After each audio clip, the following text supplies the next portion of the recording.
All right, so I am hoping with this breakdown that it might be a little bit more clear for everyone to see how I use Fibonacci and the way that I use it. So if you watched any of my videos, you know that I absolutely love Fib, right? And it's a tool that I incorporate into my, I guess you can call it strategy, my strategy in analyzing and marking up charts. I always use Fibonacci. So what I've done is I pulled up the Fib tool, and as you can see, I'm gonna pull this down just a little bit. I have my levels color coded, and I've pulled out the Fib from the swing low. There's no swing low, but imagine this is an uptrend and price made. Let me draw. Imagine this is an uptrend and price made its way here, right? So price has made its way here on the hourly. Typically what we see is that when price makes a impulsive move, it retraces back to a level. And so it could retrace back to the 236. It could make a deeper retracement back to the 382, the 50, the 61.8, the 78.6, or the 8.6, or even 100% of the move. And these retracement levels I like to think of as my potential entry points. The extensions, which are here in TradingView, I have to list them as negative 0.618, negative 0.27, negative 0.18 as the take profits. So let me get rid of this. So if price made a move from this low to this high and retrace back to, let's call it the 50% line, then I'd be looking for an entry here. And because I have these set up and color coordinated to match the retracement level with the extension level, I know that I could pretty much bet on a take profit to somewhere here. And so that's how I'm able to determine my entries and my take profits. It's really simple. So when you guys see me like analyzing and measuring from swing highs to swing lows and trying to determine if a D extension was hit, like when I say D extension, this is a boundary, right? If we're going in an uptrend, this is B. The entry is at C, and that's floating. So the C point could stop at the 236. It could stop at the 382, the 50% level, or the 61.8. It could come all the way down, but that's floating, right? And then your D is determined based off of where C ends. So if C would have stopped at the 236, my D take profit would have been at the 27. So based on this setup, it came to my red zone. So if price comes to the 382, the 50% level, or the 618, I know I can take profit here. So I would label this D. So when I go through and I'm measuring extensions and, you know, if price has hit an extension, because at that point I'm looking for a retracement of that move. And then I'm trying to figure out where I could potentially get in for the next move. So it's really simple to catch, like, you know, pips this way. The math never lies, and I'm always amazed and astonished by it. Like, I don't know why it fascinates me. I've been working with Fib, I want to say, for the last 2.5 years this way. But it never ceases to amaze me. So if I measure from here, usually I'll put an entry in between the 382 and the 50 and the 50 and the 618. And then I'll set my stop loss just below the A. So that means I can't trade like a crazy lot size or anything like that. I've got to trade very conservatively in order to make sure I don't blow my account. So looking at this, I would measure from here to here as a potential entry. And on this, I mean, it's a very short setup how I drew it, but you'll be able to measure what your setup looks like. So I'm gonna go over here and grab like the long position tool, and I'll set this up, and I'm going to pull this just below the A. and my target take profit here. So is that where, yeah, that's where my entry was. So what is this? You risking 6 to make 11. So that's 2 to 1, or almost 2 to 1. But yeah, so that's how I'm able to determine my entries and my exits. I'm going to do it on the chart now so you guys can see, like when I walk back and try to see. And before I do that, I'm just going to show you how I set this up, because I had learned about Fibonacci initially, but I hadn't tied in the extension part. It wasn't until I got with my mentor that he shared that you could put it all in one tool. Before, I was using like the extension tool. I think there's a, let me see, trend-based fib extension. That's what I was using, where you measure from the low to the high, back to the low, and then it gives you these extensions. Like, you can essentially combine this tool into just the regular Fibonacci tool. So I'm going to do this, and then I'm going to right click and go into my settings and show you guys how I have it set up. So if you're using TradingView, this would apply to you, but I add my regular levels, which is 23.6, which is a shallow retracement.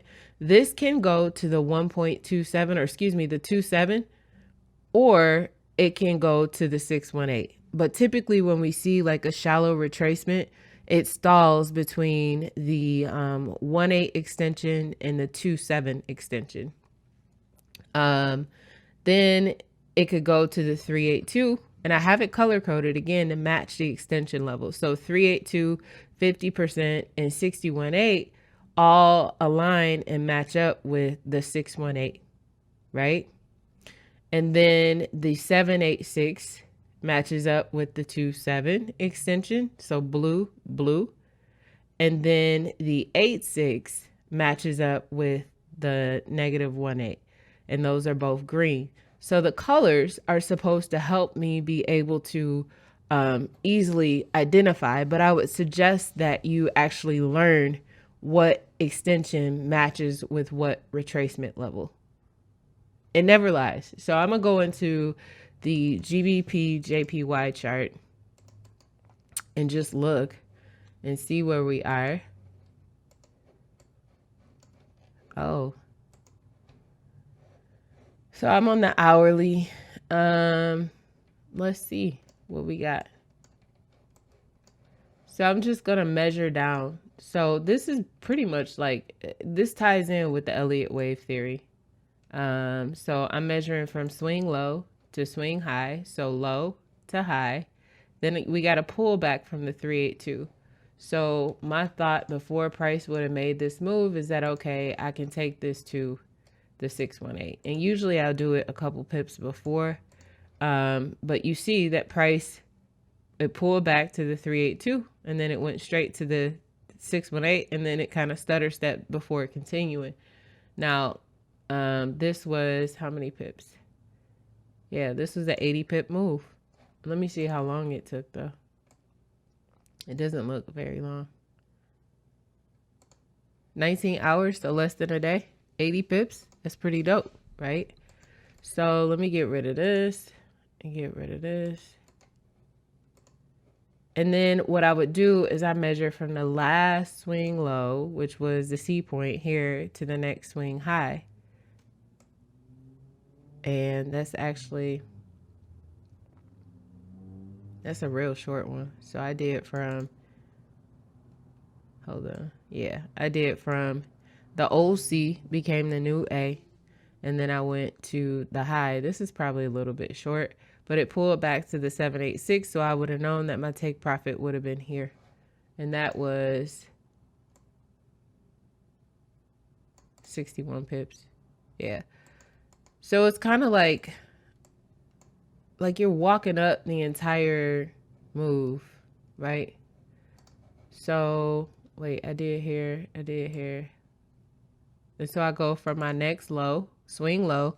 And for those of you that don't know, the swing low is a 5 candle formation, low center candle, 2 candles to the left that are higher and 2 candles to the right that are higher. So I went from low to high. This pulled back to the 382. So I would have known that I could take profit around the 618. right? Done. It's really, really, I don't want to say it's simple because, but it's not a crazy concept to understand. You can set this up and you can get going. I think the challenge for a lot of people is just learning how to use a fib, how to measure. So it's just going from low to high. So I can see it. This was my low. This was my high.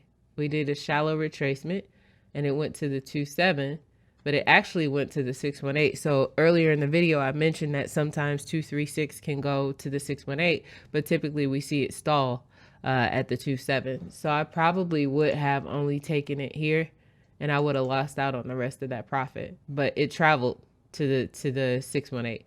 And this was, let's see.